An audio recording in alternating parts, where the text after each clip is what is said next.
आधी तर तुम्ही लई बोललेलो माझी आई एकदम चिल आहे, तुला जे करायचं ते कर, काय ना बोलणार. तर सकाळपासून माझ्या डोक्यावर बसलेली असते ती, हे का केला ते का केला, जेवली का नाही झोपली का नाही, हे काय काय सगळं. हा अरे अरे बोलतो मी. काय बोलतो तुम्ही दोघं पण एका माळ्याच्या मणी आहे तुम्ही. हा मला राहायचंच नाही तुमच्या घरात.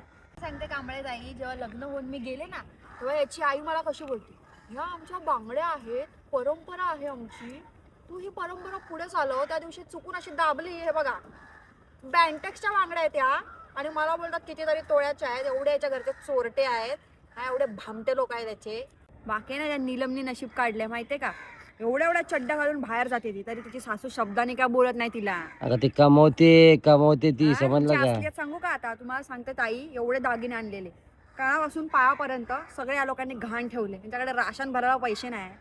हा वाट लावली कशी तुमची. आता तुम्हाला सांगते ताई, यांच्या आईला कशी सून पाहिजे, सकाळी उठायचं 6 वाजता, तुळशीला असं जल अर्पण करायचं, संस्कारी सून, पुरस्कार मिळणार आहे मला. हा अहो याच्या जागी जर कुठली कमवणारी सून असती, त्यांच्याशी लाट मारली असती आणि अशी कामाला निघून गेली असती, मॅन अक्कल आली असती. बरोबर आहे का चूक आहे? हे बघ, आईने सगळं घरी काम केलंय आणि बोलली की बाळा आता घरी ये. हा खोटं बोलतो हा माणूस.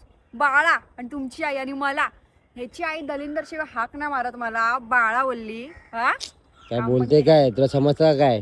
चल घरी चल. चल काम तर केलं पण सगळं आईने तुमची आहे. आता बसणार आणि राज करणार. काय तुम्ही तर बोलले सगळं काम केलं आईने. ते तर माझी चाल होती, दलिंदर चल काम कर. परत बाहेर जाऊन तमाशा करण.